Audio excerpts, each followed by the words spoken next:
This is from 9th standards 5th poem व्यायामाचे महत्त्व. राष्ट्रसंत तुकडोजी महाराज ने ये पोएम लिखा है. या कवितेमध्ये राष्ट्रसंत श्री तुकडोजी महाराज यांनी माणसाच्या जीवनातील व्यायाम मतलब एक्सरसाइज का महत्व बताने का कोशिश किया है. एंड अगर हम लोग बोल सकते हैं तो ये central theme of the poem या central idea of the poem is to explain you the importance of exercise in our daily routine. Okay, coming to the first paragraph, let's see. व्यायाम आरोग्यदायी मित्र हे ध्यानी ठेवावे सूत्र, आळस वैरी मानिला सर्वत्र सर्वतोपरी. इसका मतलब क्या है कि व्यायाम जो है उसका महत्व बताते हुए राष्ट्रसंत श्री तुकडोजी महाराज इन्होंने क्या बताया कि आरोग्य का अगर कोई फ्रेंड है, आरोग्य के लिए कोई अच्छा है तो वो है व्यायाम. मतलब उसको हम लोग मित्र बोल सकते हैं, क्योंकि एक फ्रेंड कौन होता है कि जो हम लोगों को सहायता करे, जो हम लोगों का हेल्प करे इन नीड, राइट. तो उसी तरह से यहाँ पर व्यायाम है जो आरोग्य के लिए अच्छा होता है. तो आरोग्य का रक्षण करणारा, आरोग्य देणारा तुमचा हा मित्र आहे. कौन है? व्यायाम. Okay. And second he line में ऐसा बोला है कि आळस वैरी मानिला सर्वत्र सर्वतोपरी. इसका मतलब क्या है? आळस जो है आपका वो सबसे बड़ा शत्रु है, एनिमी है. ओके. क्योंकि आळस अगर कोई इंसान में होता है तो वो कभी भी आगे नहीं जा सकता. और इवन आळस की वजह से ही लोग पीछे रह जाते हैं कि कल पे जो चीज़ रखते हैं वो लोग ज़्यादातर आलसी कहलाते हैं कि आज नहीं कल. तो ये बाद में तो कल कभी उनका आता ही नहीं है. तो जब अगर इंसान में आळस नहीं होगा तो तब वो इंसान ज़रूर कोई काम कर दिखाएगा. बट आळस जो है वो वैरी है. वैरी का मतलब है शत्रु. ओके. Next paragraph.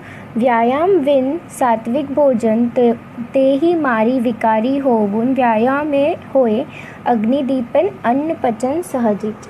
इसका मतलब क्या बोल रहे हैं कि व्यायाम न करता जर आपण चांगला आहार केला, मतलब अगर व्यायाम नहीं करके अगर हम लोग अच्छा चीज़ खाते हैं, सात्विक भोजन मतलब अच्छा भोजन, अगर अच्छा चीज़ खाते हैं, न्यूट्रिशन फूड खाते हैं और व्यायाम नहीं करते हैं, फिर भी वो हमारे लिए बेनिफिशियल नहीं होगा. जिस तरह से अगर आप सिर्फ क्लास बैठ रहे हो और सेल्फ स्टडी नहीं कर रहे हो तो कोई फ़ायदा नहीं होगा, right. At the end of the day you will have to sit at your home and study by yourself unless and until you will do it. कुछ नहीं हो पाएगा, राइट. तो उसी तरह से दोनों चीज़ होनी चाहिए. मतलब कि व्यायाम भी करो और न्यूट्रिशन आहार मतलब फूड भी खाओ, तो जाके वो फूड भी इफ़ेक्टिव कहलाएगा. नहीं तो वो फूड भी कोई काम नहीं आएगा. व्यायाम केला की पेटातला अग्नी प्रज्वलितात होऊन अन्न सहज व छान पचते. मतलब डाइजेशन सिस्टम अच्छा होता है जब हम लोग व्यायाम करते हैं. और जो शरीर में एक्टिवनेस आता है वो तो बहुत ही अच्छा होता है, क्योंकि एक्टिव रहेंगे आप लोग तो सारे अच्छे थॉट्स आएंगे और नेगेटिव थॉट्स नहीं आएंगे. पॉजिटिव रहोगे, कोई काम करने में आपकी दिलचस्पी होगी. जब आप एक्टिव नहीं रहोगे तो आपको कोई काम में इंटरेस्ट नहीं आएगा, चाहे वो पढ़ाई हो या खेलकूद हो या कोई और काम हो. ठीक है. व्यायाम में जडतव जाई दूरी, व्यायाम में अंगी राहे तरतरी, रक्त व्यवस्था उत्तम शरीरी, वाढे विचारी सजीवपण. अभी क्या बोल रहे हैं कि व्यायाम केल्याने शरीराचा स्थूलपणा, सुस्तपणा और ये सब जो लेज़ीनेस होती है वो दूर हो जाता है. ठीक है. व्यायाम केल्याने अंगात उत्साह, मतलब एक अच्छा चीज़ आता है कि हम लोग एक्टिव हो जाते हैं. शरीर जो है टवटवीत प्रसन्न, मतलब बहुत खुश हो जाते हैं हम लोग. शरीरातील रक्त मतलब जो ब्लड होता है वो उत्तम सर्कुलेट होता है और अच्छा एक्टिव रहता है और ब्लड प्यूरिफाई होता है जब हम लोग अच्छा फिज़िकल एक्सरसाइज कर रहे हो और अच्छा भोजन साथ ही साथ खा रहे हो. बुद्धीचा कस वाढतो. बुद्धीचा कस वाढतो का मतलब यहाँ पर ऐसा है कि हमारा बुद्धि, हमारी अक्ल जो है वो और भी अच्छी हो जाती है व्यायाम की वजह से. मतलब कि अक्ल अच्छी हो जाती है का मतलब यहाँ पर ऐसा है कि जब हम लोग लेज़ी होते हैं तब हमारी अक्ल नहीं चलती, मतलब हर एक चीज़ हम लोगों को ऐसे लगता है क्या अभी, मतलब ऐसे हम लोग सब कुछ हल्के में लेते हैं। ओके, एंड जब हम लोग एक्टिव रहेंगे, जब हम लोग फिज़िकल एक्सरसाइज की वजह से एक्टिव रहेंगे तो हम लोग का दिमाग भी एक्टिव होगा और अच्छा थॉट्स आएंगे, न्यू आइडियाज़ आएंगे और अच्छे से पढ़ पाओगे। व्यायामामुळे स्नायू बळकट होतात, व्यायाम केल्याने माणसाचे आयुष्य वाढते।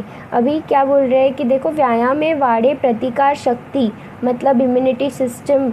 अभी करंट सिचुएशन में भी हमने ये सीखा है कि yoga, physical exercise are very very important for us, and even in current situation अगर हम फिज़िकल एक्सरसाइज करते हैं तो it is good for your health and even mind, because it keeps your mind active. And क्या होता है कि आपका जो थॉट्स है वो इफ़ेक्टिव थॉट्स आएंगे, अच्छे थॉट्स आएंगे और नेगेटिव थॉट्स से दूर रहोगे। स्वावलंबनाची प्रवृत्ति, व्यायामे अंगी वाढे स्फूर्ति और कार्य करण्याची, मतलब आपके व्यायाम करने से आप लोग आज़ारी नहीं पड़ोगे और प्रतिकार शक्ति जो है आप में, इम्यूनिटी सिस्टम जो है वो आपका ज़्यादा हो जाता है और आप लोग व्यायाम करने की वजह से कोई भी काम उत्साह से करोगे और आपके अंग में एक ऐसे स्फूर्ति आएगी, एक्टिवनेस आएगी, ना कि आप लेज़ीली कोई काम करोगे, अनइंटरेस्टिंगली काम करोगे, ऐसे हाँ नहीं डिसइंटरेस्टेड, हर एक काम में डिसइंटरेस्टेड ऐसे भी लोग होते। तो आपको ऐसा नहीं बनना है, तो रोज़ एटलीस्ट 5 to 10 मिनट्स अगर व्यायाम कर पाओगे तो it is good for your health and even it will generate enthusiasm and it will help you to be an active person in your life. Okay, I hope you have understood this. It is very easy to understand this poem, and even it is very important for you to understand the importance of exercise and physical exercise in your daily routine. Thank you.